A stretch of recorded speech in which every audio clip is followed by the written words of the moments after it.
Welcome back to another Real Talk reaction. This one is for Hannibal, Season 1, Episode number 6. Do not forget to like and subscribe. And thank you. Let's go.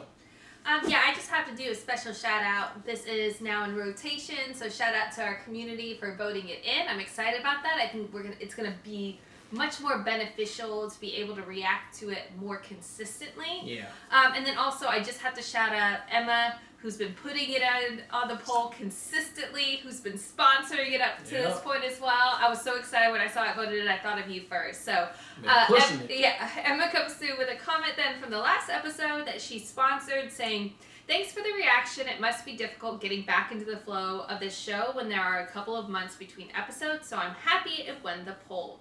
Yeah, this was a heavy episode. We were introduced to Jack's wife. I love this actress, Gina Torres. She has been in a few other shows, but I know her from Suits. She actually was married to Lawrence Fishburne in real life. Both actors were amazing in this episode. The moment Jack realized Bella has cancer hits me in the feels every time, which is down to how talented Lawrence Fishburne is.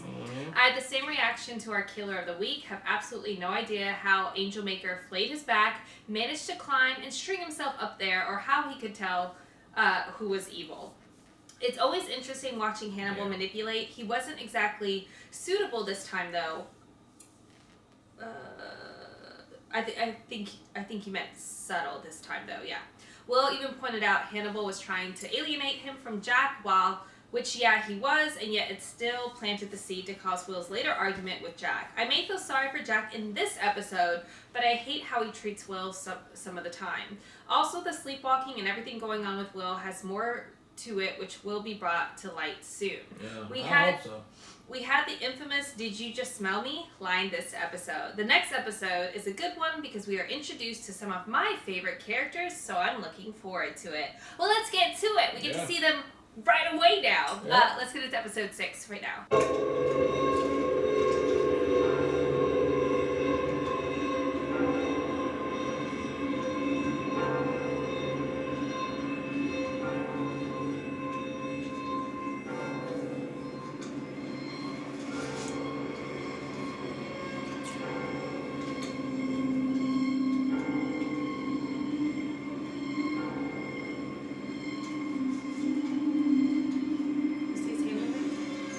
You saw his hand moving?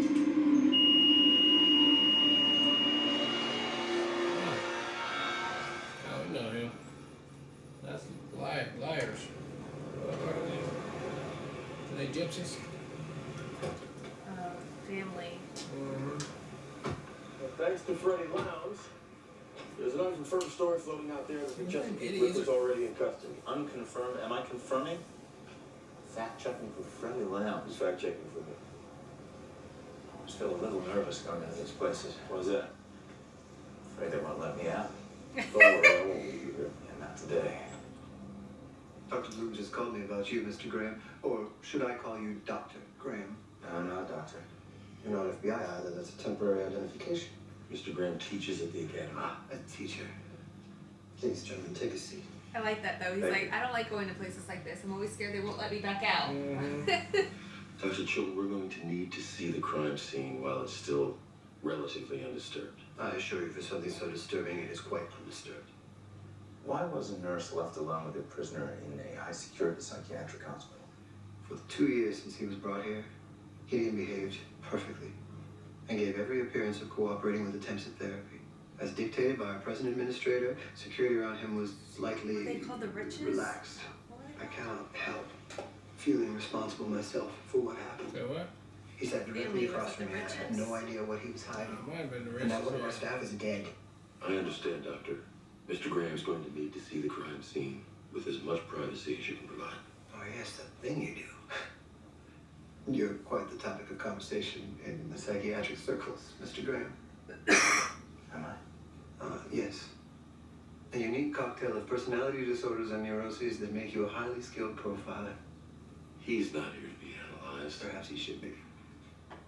We are Love to hopeful have to him. material on your sort of thing, Mr. Graham. Right, Would you it would mind be- speaking to some of the staff? You can't get your car. Not this trip. Maybe a special visit. Thank you, Dr. Chilton. I'd like to see the crime scene now. So, Yeah, more like a damn mortician. until the fourth time the palm. But I guess they might say. Used it to pick the lock. Where is he now? In his cell. You'll note the removal of organs and the abdominal mutilations are all consistent with the Chesapeake Ripper. So is the brutalization of the corpses, but that doesn't change the fact that the Ripper is still out there. Jack, what I'm about to show you suggests otherwise. Well, we just seen angels. Butterfly. Chilton consulted on the By case. human He skin. failed to catch the Ripper after his last series of murders. So you're gonna have to show me something so vile, so repulsive, that I gotta take a step back.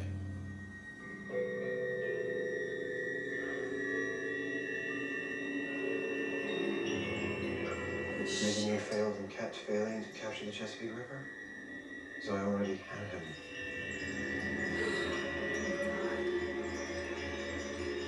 Yeah, that was like the antler guy. Wasn't it the one that was just stabbing, putting their ass on the antlers? Wait, episode 1, episode 2? Yeah, we already caught him. He knows he isn't. He is. He knows he is.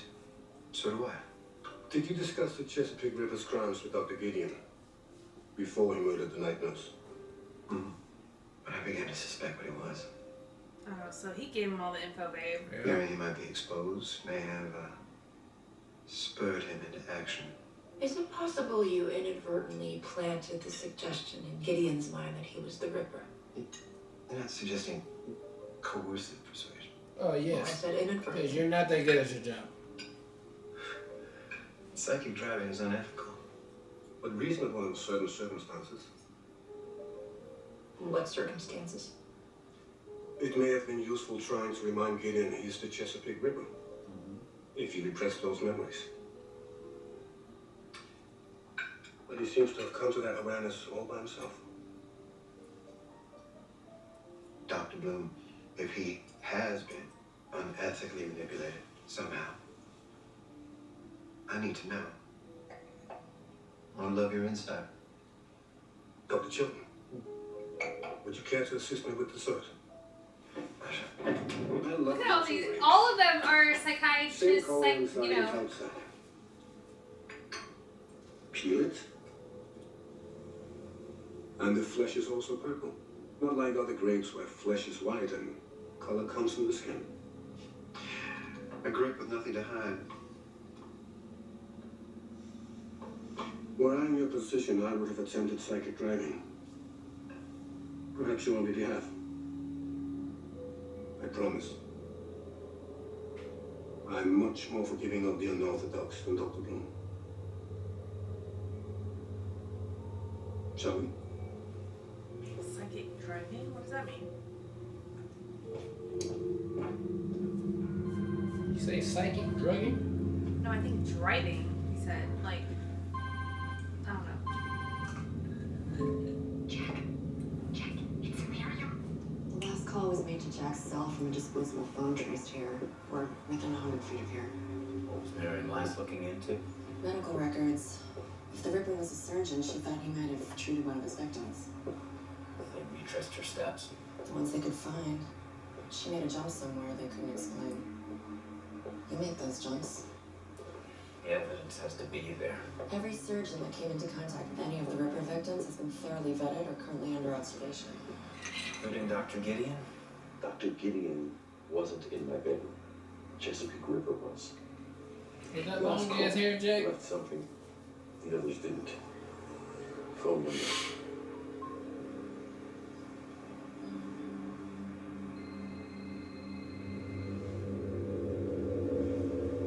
Kick that door in right now.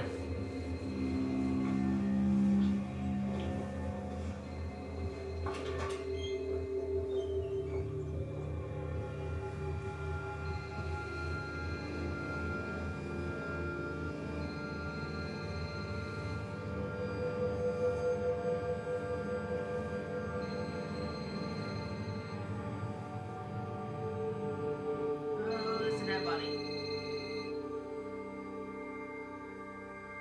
Oh, it's just an arm. Damn.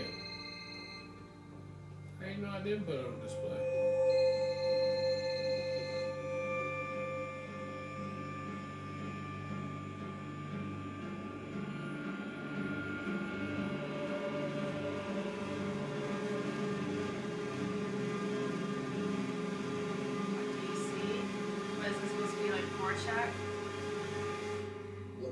benefit of making you believe your trainee was alive.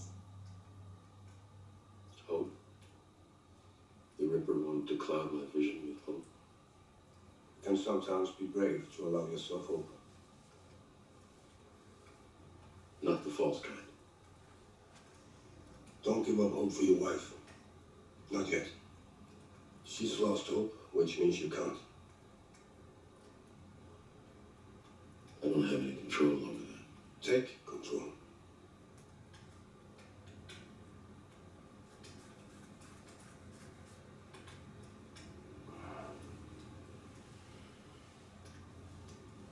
I'm sorry about your wife, Jack.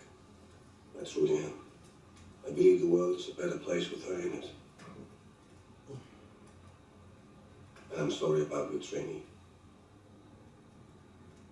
Whatever the Ripper was doing, it worked. And I thought she was alive. For a moment, anyway. I actually let myself believe something that I knew was impossible. Talk to me about her. What was her name? My name is Miriam Lass. I'm with the FBI. I would show you my credentials, but I'm actually just a trainee. Never just a trainee. An agent in training. Please, come in. Amen, babe. I was hoping to talk to you about a former patient, not necessarily one of yours, but someone you may have come into contact with when you were a practicing physician. I haven't practiced medicine for some time, but fortunately for you, I have a very good memory. Please. He's a His little name exotic. was Jeremy Really, Olmsted. she said, babe? Mm-hmm. Perhaps not so good a memory after all. I don't recall a patient with that name, but it sounds familiar. He was recently found murdered in his workshop. We think he may be a victim of the Chesapeake River. That's why it sounds familiar. It was all over the news.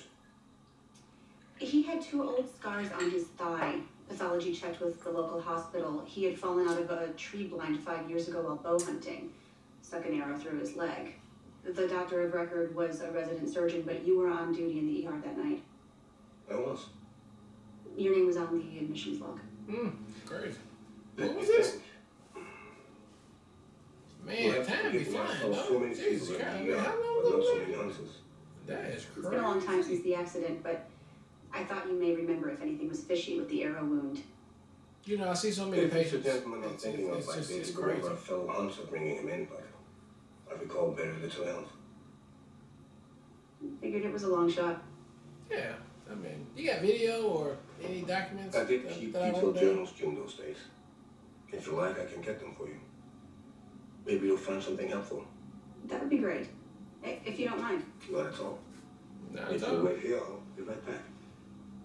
I mean, I murder motherfuckers every day, so I know my shit clean. Thank you. I'm good. My tracks are exotic. I'm good. I got some journals for you.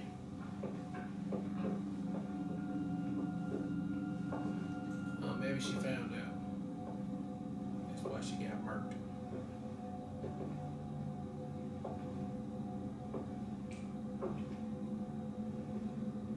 Huh.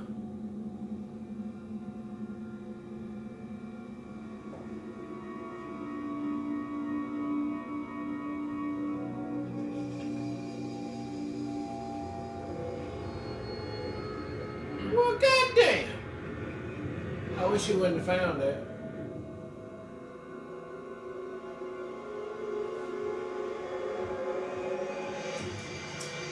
Aw, man. So he's the one that's killing, he's a Chesapeake guy?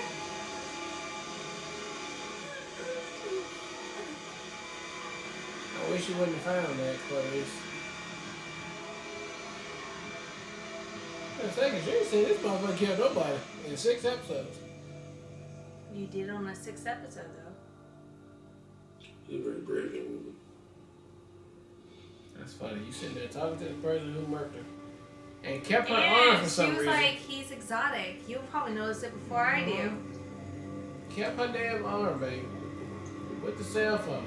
That's obviously still got service. Out of 2 years. Good. I still got that phone working for 2 years though.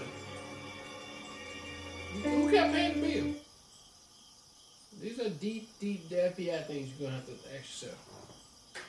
I didn't go to no FBI school, but them are just some questions I'm already asking. Or is this a new phone? Well, you had to go scour the earth for this old ass BlackBerry to call me from. With her old phone number.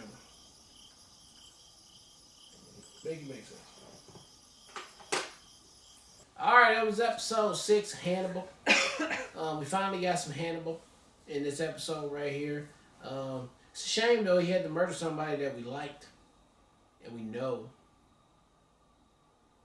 And I'm guessing that's her arm that he put back and display. I'm assuming that's what that is.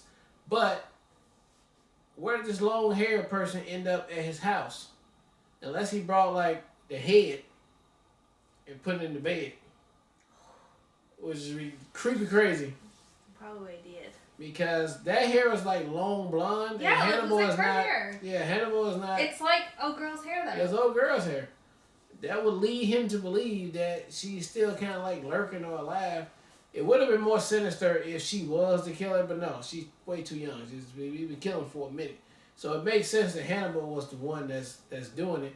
Unfortunately, she just happened to find... I mean, I think if she didn't even find that portrait of the killer, he was going to kill her anyway, because it's like, you're too smart.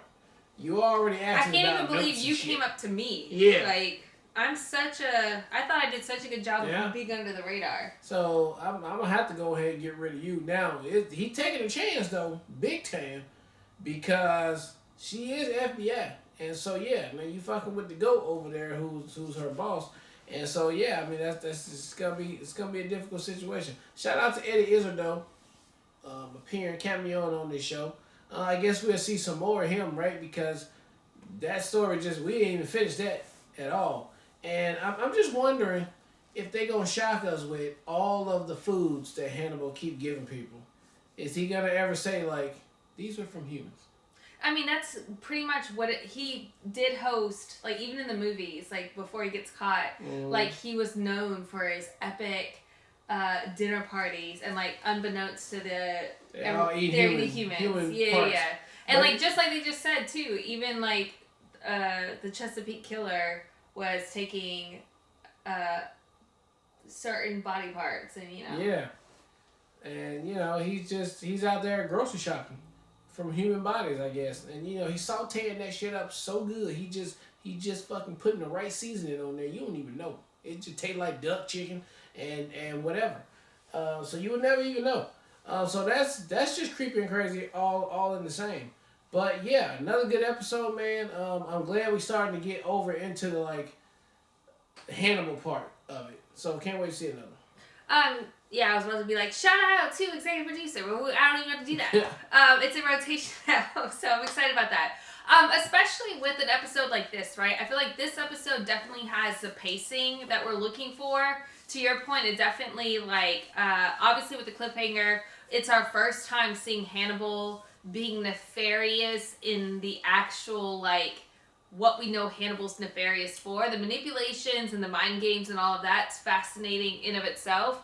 But actually seeing Hannibal, you know, hurt somebody, it's like, not that I want to see that, but like that makes sense. And like, is that something that the show is going to dive into as well? Or are we just assuming it's happening, you know, behind closed doors and we never get to see it? We just know that he does that. So this was refreshing in that sense. But I will also say, why introduce the actress from My Girl, and you know, she's been in Veep and all this, only to have her like be taken out in this episode. So I'm curious to see if like the flashbacks are gonna continue. Is she still alive and he's just like hacking her to pieces? Because why is her arm still fresh after 2 years of being potentially killed?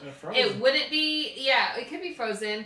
And to your point, like, you know, is he putting her head on the pillow? Because Jesus. Or she's just walking around with one arm. Oh, that's probably not even her arm.